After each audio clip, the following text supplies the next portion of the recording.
وكفى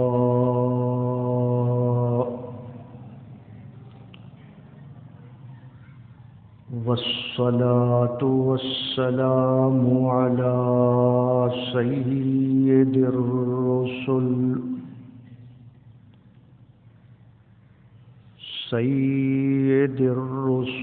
وخاتم الأنبياء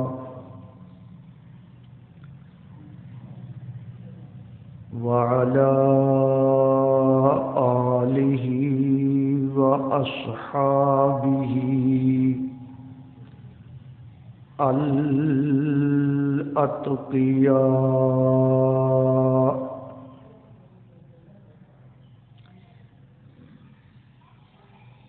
الذين هم خلاصة العرب العرباء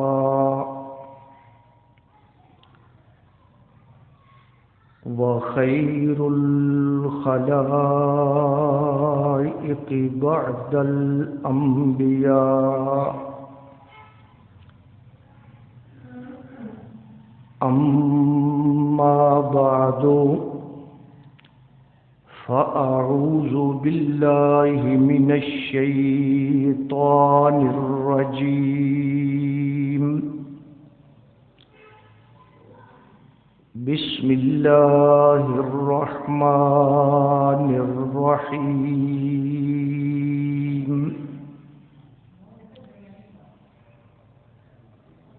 يا أيها الذين آمنوا كتب عليكم الصيام كما كتب على الذين من قبلكم لعلكم تتقون آمنت بالله صدق الله مولانا العظيم درود پاک پڑھ لیں۔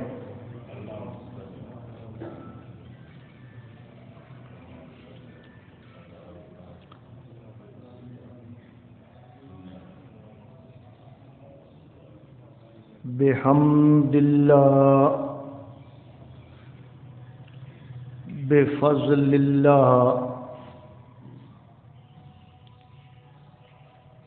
رمضان المبارک کی مناسبت سے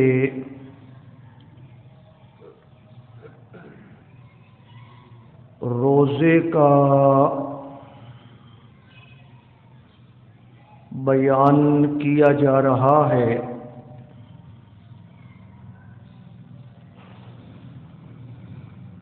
پچھلے بیان میں آپ نے سماعت فرمایا کہ اللہ تبارک و تعالی نے روزوں کے لیے رمضان کے مہینے کو کیوں منتخب فرمایا، اور آپ نے سنا کہ چونکہ رمضان کو قرآن کے ساتھ نسبت ہے، اس لیے اللہ تبارک و تعالی نے اس مہینے کو چن لیا۔ آج آپ کے سامنے بنیادی طور پر دو باتیں عرض کی جائیں گی۔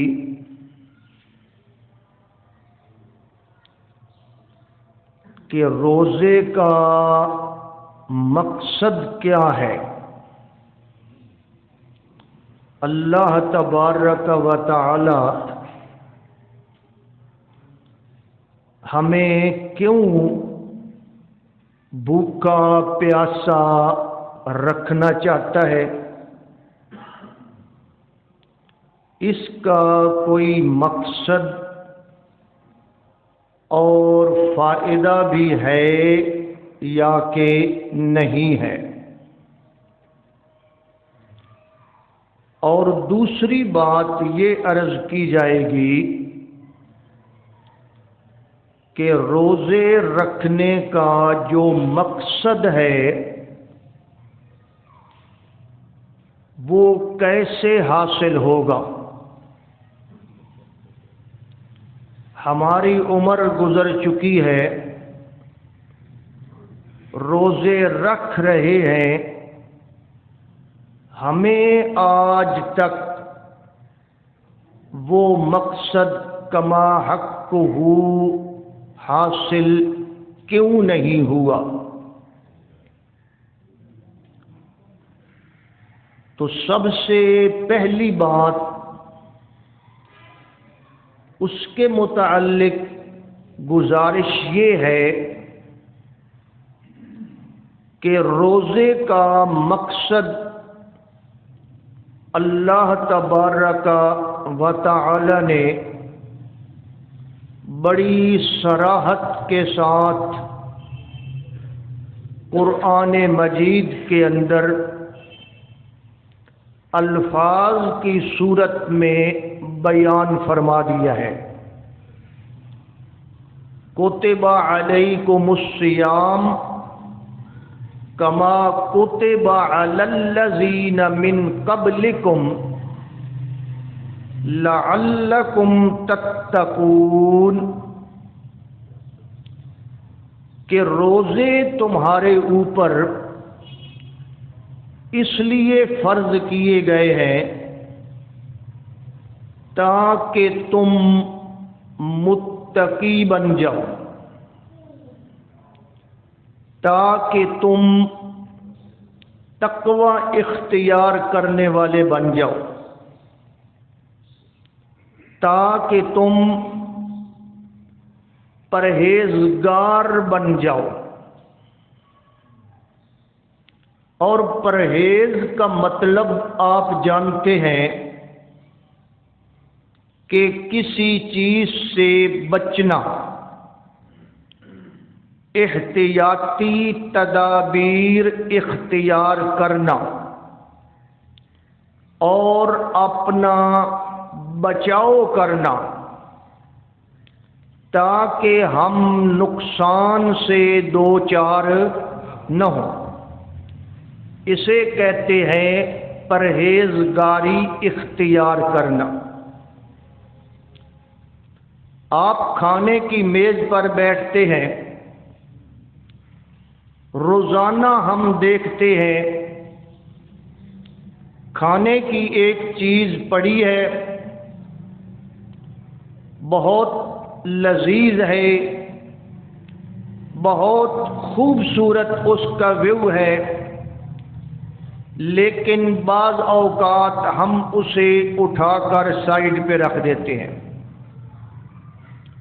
کہ یہ چیز میں نے استعمال نہیں کرنی، میں اس سے پرہیز کرتا ہوں، یہ چیز میٹھی ہے اور میٹھا مجھے ڈاکٹر نے منع کیا ہے، اگر میں میٹھا کھاؤں گا تو نقصان کا خطرہ ہے، اس لیے بھائی میں نے میٹھا استعمال نہیں کرنا۔ کوئی گھی والی چیز ہے، کوئی تلی ہوئی چیز ہے، ہم اٹھا کر سائیڈ پہ کر دیتے ہیں اور کہتے ہیں کہ نہیں جی ہم مریض ہیں، ہم نے گھی والی چیز استعمال نہیں کرنی، ہمیں تو کولیسٹرول ہے، ہمیں فلاں بیماری ہے، فلاں بیماری کا خدشہ اور خطرہ ہے، اس لیے ہم اس چیز سے پرہیز کرتے ہیں، ہمیں یہ چیز استعمال نہیں کرنی۔ او بھائی کیوں پرہیز کر رہا ہے تو؟ کہتا ہے مجھے ڈاکٹر صاحب نے بتایا ہے کہ اگر تو یہ چیز کھائے گا تو تجھے نقصان ہوگا۔ ڈاکٹر عالم الغیب نہیں ہے، ڈاکٹر مختار کل نہیں ہے، جو کچھ اس نے کہا ہے اس کا ہونا ضروری نہیں ہے۔ ایک اس کا اندازہ ہے، ایک اس کا تجربہ ہے، لیکن ہم پھر بھی اس کی زبان پر اعتماد کرتے ہوئے اپنی محبوب سے محبوب چیز، لذیذ سے لذیذ چیز کو دسترخوان سے اٹھا دیتے۔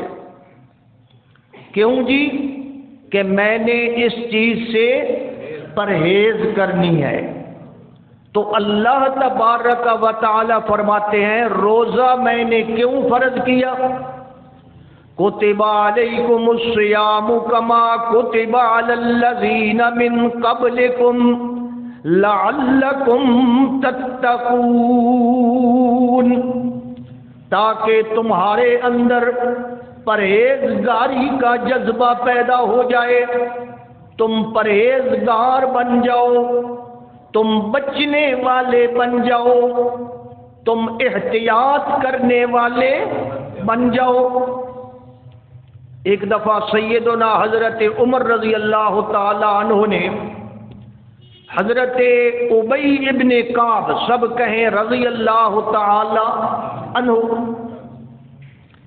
ان سے پوچھا کہ اے ابی، تم قرآن مجید کے بہت بڑے عالم ہو، مجھے ایک مسئلہ بتاؤ کہ یہ جو قرآن مجید کے اندر بار بار لفظ آتا ہے تقوی تقوی تقوی اختیار کرو، اس تقوی کا مطلب کیا ہے؟ دو لفظوں میں مجھے سمجھاؤ کہ تقوی کا مطلب کیا ہے۔ حضرت ابی ابن کعب نے عرض کیا امیر المؤمنین، آپ نے پہاڑوں کے اندر بکریاں چرائیں، اونٹ چرائے، پہاڑی علاقے کے اندر رہے، کبھی ایسا بھی ہوتا ہے کہ ایک پہاڑی رستہ ہے اور اس رستے کے اندر بہت بڑی جھاڑیاں ہیں، بہت بڑے خاردار درخت ہیں۔ پہاڑوں کے اندر اس طرح ہوتا ہے، ادھر بھی خاردار درخت، ادھر بھی خاردار درخت، جھاڑیاں اگی ہوئی ہیں اور درمیان سے گزرنا پڑتا ہے۔ حضرت عمر نے فرمایا یہ تو ہوتا ہے کئی دفعہ۔ پوچھا حضرت پھر آپ ان خاردار جھاڑیوں میں سے کیسے گزرتے تھے؟ حضرت نے فرمایا کیسے گزرنا تھا؟ کپڑوں کو سمیٹ لیا، ادھر بھی دھیان رکھا، ادھر بھی دھیان رکھا، اوپر بھی دھیان رکھا، نیچے بھی دھیان رکھا، تاکہ کوئی کانٹا، کوئی جھاڑی میرے وجود کو، میرے کپڑوں کو نقصان نہ پہنچا سکے۔ اپنے آپ کو سمیٹ کر انتہائی احتیاط کے ساتھ وہاں سے میں گزر جاتا ہوں۔ حضرت ابی ابن کعب نے عرض کیا حضرت اسی کا نام تقویٰ ہے کہ زندگی کے اندر شیطان نے گناہوں کے کانٹے بکھیر رکھے ہیں اور ان کانٹوں سے بچ بچاؤ کرتے ہوئے، اپنے ایمان کو محفوظ کرتے ہوئے اس کو لے جانا، بچا کر لے جانا، اسی کا نام کیا ہے جی؟ تقویٰ ہے۔ تو روزہ رکھنے سے کیا حاصل ہوتا ہے جی؟ تقویٰ۔ اور تقویٰ ہوتا کہاں ہے جی؟ تقویٰ دل میں ہوتا ہے۔ یہ بات سمجھیں، اللہ کے نبی صلی اللہ علیہ وسلم نے اشارہ کیا اور فرمایا التقویٰ ہا ہنا، التقویٰ ہا ہنا۔ ادھر میری طرف دیکھیں، التقویٰ ہا ہنا، تقویٰ یہاں ہوتا ہے۔ یشیر الی صدرہ، اللہ کے پیغمبر نے اپنے سینے کی طرف اشارہ کیا، فرمایا تقوی کا مقام کیا ہے جی؟ یہ دل ہے۔ تو یہ جذبہ، یہ خیال، یہ احتیاطی مشین، یہ کہاں فٹ ہے جی؟ دل میں فٹ ہے، اور اندر دل فیصلہ کرتا ہے کہ اس چیز سے بچنا ہے اور اس چیز سے نہیں بچنا۔ التقوی ہاہنا یشیر الی صدرہ، یہ اندر ہوتا ہے، نظر۔ ہم ہیں بھولے آدمی، ہم ظاہر کو دیکھ کر فیصلہ کرتے ہیں۔ ایک آدمی نے پگڑی باندھی ہوئی ہے، ٹوپی پہنی ہوئی ہے، داڑھی رکھی ہوئی ہے، ہم سمجھتے ہیں یہ بڑا متقی ہے، یہ کوئی بڑا متقی ہے۔ حالانکہ تقوی باہر کہاں ہوتا ہے جی؟ اندر ہوتا ہے۔ اور اس تقوی کی حقیقت کو جاننے والا کون ہے جی؟ صرف اللہ۔ ہمارے سامنے تو علامتیں آتی ہیں، تو فرمایا تقوی یہاں ہوتا ہے۔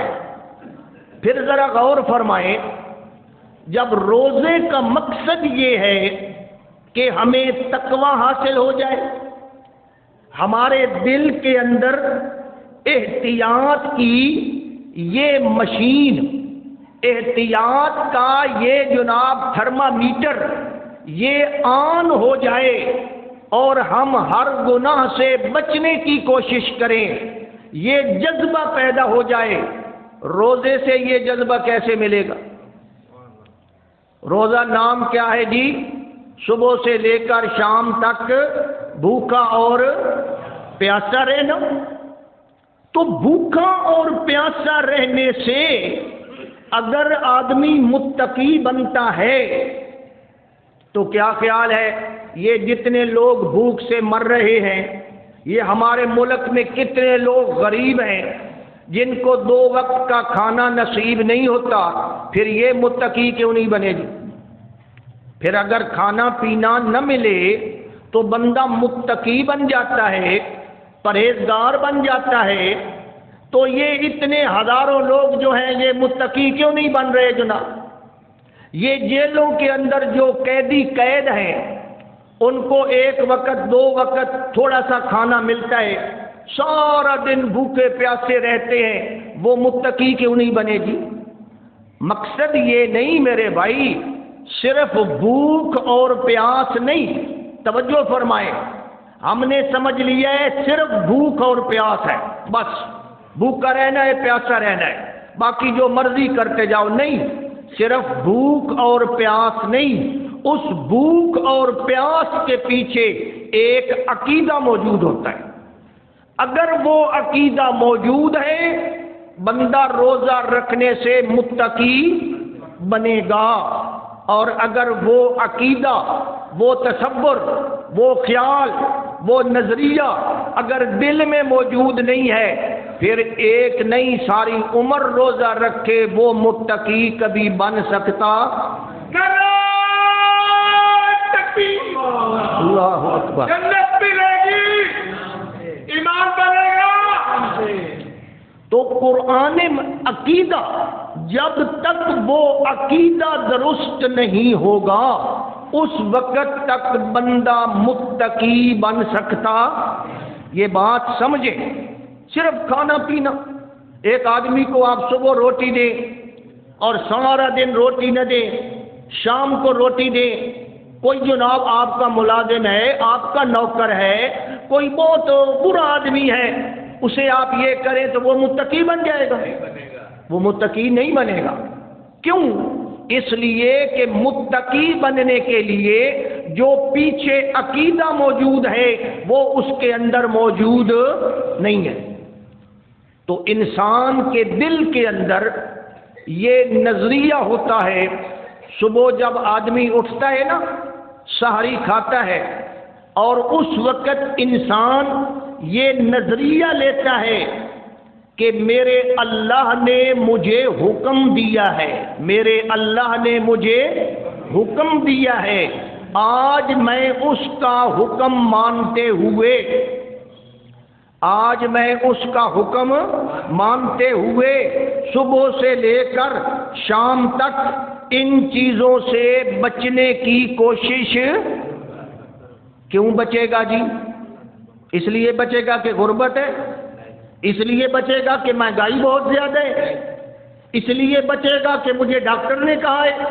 نہیں، میرے اللہ نے مجھے حکم دیا ہے کہ آج 14 گھنٹے میں نے حلال چیزوں سے بھی بچنا ہے.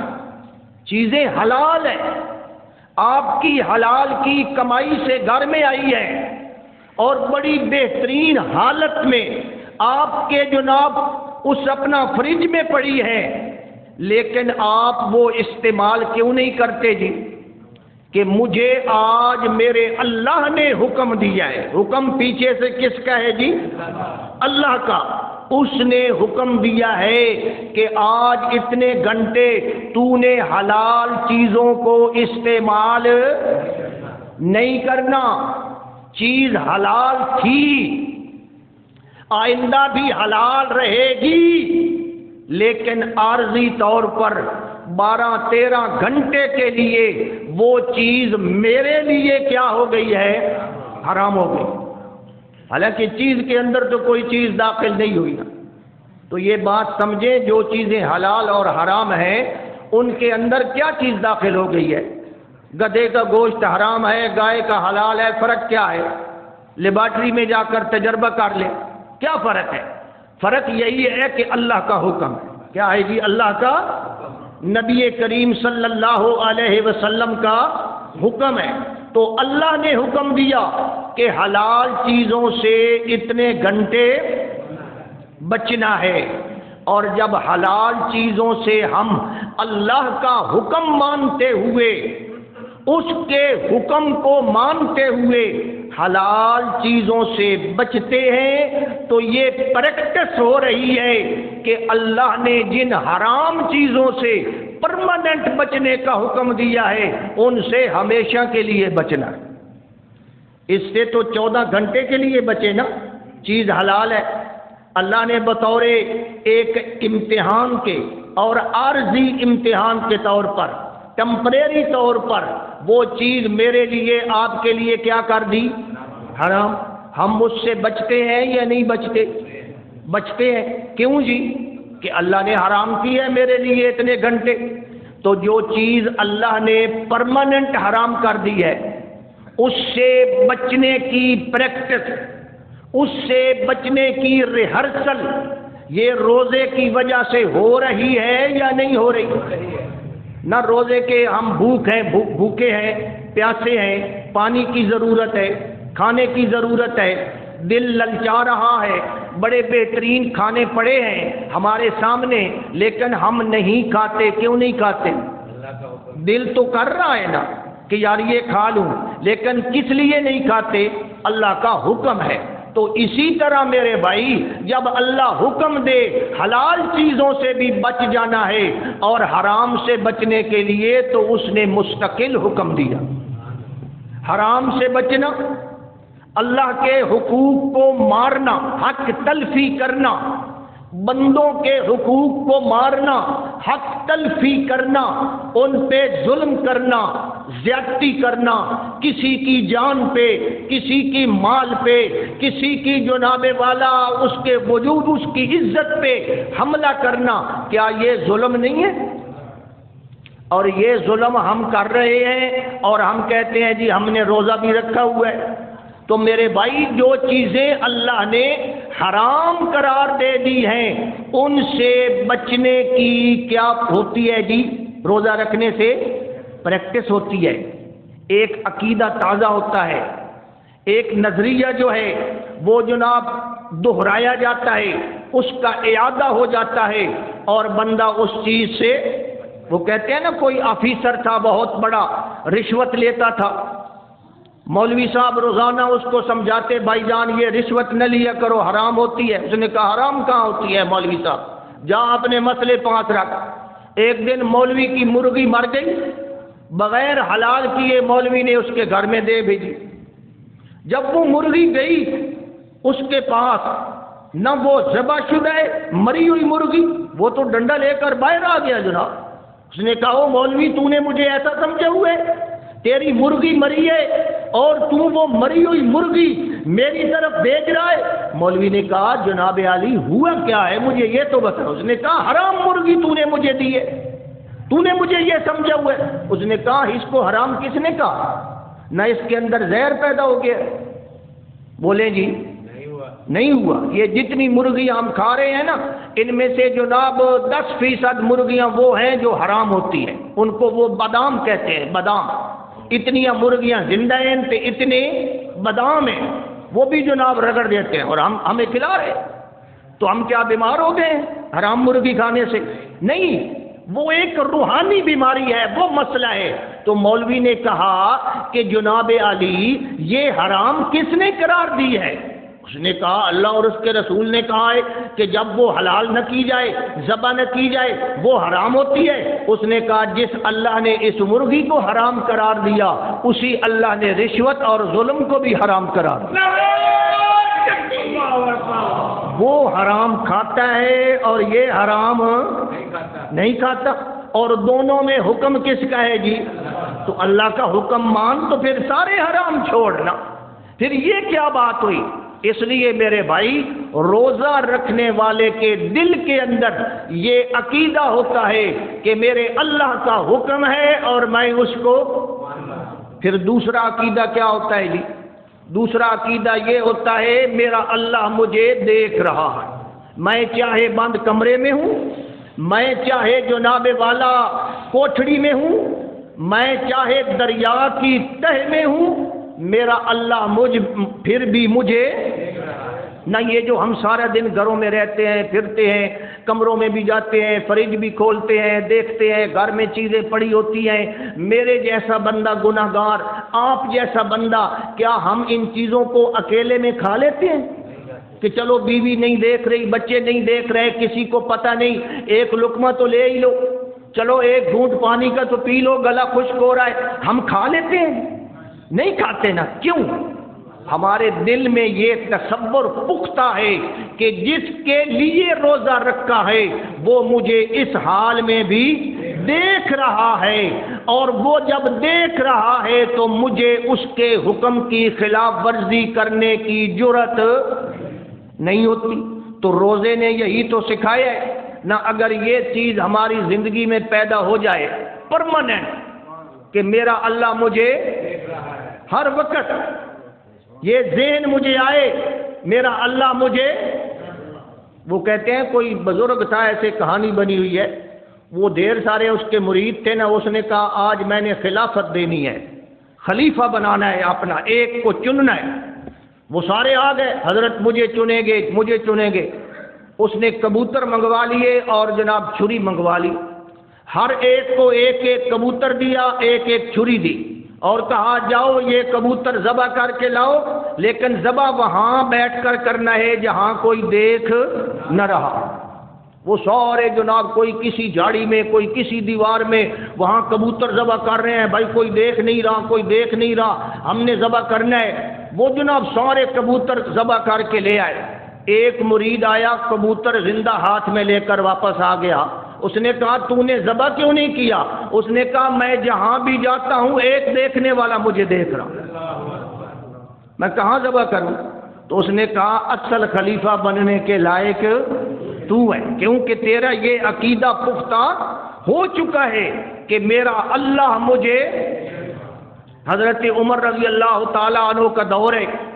حضرت عمر گلی میں گشت کر رہے ہیں، اندر سے آواز آ رہی ہے، بوڑھی ماں اپنی بیٹی کو کہہ رہی ہے کہ بیٹی دودھ میں تھوڑا سا پانی ملا دے، ہم غریب آدمی ہیں، صبح دودھ بیچ لیں گے، گزارا ہو جائے گا. حضرت عمر باہر کھڑے سن رہے ہیں کہ یہ کیا مسئلہ ہو رہا ہے. وہ بچی کہتی ہے، لڑکی کہتی ہے کہ نہیں اماں دودھ میں پانی نہیں ملانا، نہیں اماں نہیں ملانا، خلیفہ نے منع کیا ہے، حضرت عمر نے منع کیا ہے. اب وہ اس کی ماں جو ہے نا بوڑھی، وہ بیچاری لالچ میں تھی، وہ کہتی ہے ہم غریب آدمی ہیں، ہمارا گزارا نہیں ہوتا، تھوڑا سا پانی ملا دے. تو وہ جناب بچی کہتی ہے خلیفہ نے منع کیا ہے، وہ بوڑھی کہتی ہے خلیفہ حضرت عمر تھوڑا ہی دیکھ رہے ہیں میری بیٹی، وہ تھوڑا ہی دیکھ رہے ہیں، تھوڑا سا پانی ملا دے۔ اب بیٹی نے آگے سے جواب دیا، آب زر سے لکھنے کے قابل ہے۔ بیٹی کہتی ہے اماں ان کان عمر لا ینظرو، اگر حضرت عمر نہیں دیکھ رہے فرب عمر ینظرو، عمر کا رب تو دیکھ رہا۔ جب یہ عقیدہ بنے گا تو آدمی متقی بنے گا یا نہیں بنے گا؟ مصر کا شاہی محل ہے، حضرت یوسف علیہ السلام کمرے کے اندر بند ہو چکے ہیں، تالے لگ چکے ہیں، اندر سے بھی تالے باہر سے بھی تالے، اور زلیخا اپنے پورے میک اپ کے ساتھ پورے جوبن کے ساتھ موجود ہے۔ حضرت یوسف کو اندر بلاتی ہے، وراودته التي هو في بيتها عن نفسه وغلقت الابواب، دروازے سارے بند ہیں۔ دعوت دینے والی کون ہے؟ عورت، اور عورت بھی کوئی عام چبل میل نہیں، شہزادی ہے، اور وہ اتنی بڑی مالدار ہے، اتنی بڑی حسینہ ہے، اور وہ دعوت دے رہی ہے کہ قالت حیت لک، یوسف جلدی کر جلدی کر، اس گناہ کے اندر شریک ہو جا۔ شیخ سعدی لکھتے ہیں غم آلودہ یوسف بکنجے بنشست بسر برز نفس ستمگار دست۔ حضرت یوسف علیہ السلام پیچھے پیچھے ہٹتے ہیں کہ یہ مجھے کیا کہہ رہی ہے۔ جب حضرت یوسف کو وہ بلا رہی تھی اس نے ایک اور کام کیا کمرے کے اندر۔ ایک اس کا بت پڑا ہوا تھا جسے وہ اپنا خدا سمجھتی تھی، بڑا نفیس قسم کا بت تھا جناب، سونے کا یا چاندی کا۔ اس نے جناب کپڑا لیا اور اپنے بت کے چہرے پہ ڈال دیا۔ اب حضرت یوسف سے کہنے لگی قالت حیت لک، آ جا۔ حضرت یوسف کی آنکھوں میں آنسو آ گئے، اور کیا جواب دیا؟ فرمایا تو در روئے سنگے شدی شرمسار، مرا شرم ناید ز پروردگار۔ زلیخا تجھے ایک پتھر سے تو شرم آ رہا ہے جو نہ دیکھتا ہے نہ سنتا ہے نہ اختیار ہے، کیا مجھے اپنے رب سے شرم نہیں آ رہا؟ تو جب رب سے شرم آنا شروع ہو جائے، جب رب کے دیکھنے کا احساس پیدا ہو جائے، جب رب کے حکم ماننے کا ریہرسل ہو جائے، اور اس وقت بندہ رکے، اس کام سے رکے، پرہیزگاری اختیار کرے، گناہ سے رکے، تقوی اختیار کرے، اس کا نام کیا ہے؟ اللہ کا ولی بن گیا۔ کیا بن گیا جی؟ اللہ کا ولی بن گیا۔ یہ معمولی نہیں ہے۔ پھر تقوی روزے سے ہم کیوں متقی نہیں بنے جی؟ ساری عمر روزے رکھتے رہے ہیں، وچکار جناب کھاندے پیندے بھی کوئی نہ بڑا پکا روزہ رکھتے ہیں کہ ساری عمر رکھتے پے ہیں تے اج تک اسی متقی کیوں نہ بنے کہ ساڈا وہ عقیدہ پختہ نہیں ہے۔ اور روزیاں دے دیہاڑے کچھ دیہاڑے عقیدہ رند ہے، بلکہ شام جناب روٹی کھاون تو پیچھے او عقیدہ ختم۔ تراویاں جناب پڑھو تے گھر بجو تے موبائل لے کے بسترے چ وڑو جناب تے ویکھو اس وقت اللہ کوئی نہیں ویدا پیا، تو ہمارا تو عقیدہ وہاں ہی ختم ہے۔ اس لیے میرے بھائی یہ عقیدہ رکھنا ہے کہ میرے اللہ کا حکم ہے میں حلال سے بچ رہا ہوں، میرے اللہ کا حکم ہے میں ہمیشہ کے لیے حرام سے بچوں گا، میرا اللہ مجھے ہر حال میں دیکھ رہا ہے، میں اس کی نافرمانی نہیں کر سکتا، اگر نافرمانی کروں گا وہ مجھے دیکھ رہا ہے۔ جب یہ چیز پیدا ہوگی تو بندہ کیا بن جائے گا؟ متقی۔ اور جب بندہ متقی بن جائے گا تو اللہ کیا فرماتے ہیں؟ جنت میں نے تیار کس لیے کی ہے؟ اعدت للمتقین۔ اللہ مجھے آپ کو عمل کی توفیق عطا فرمائے۔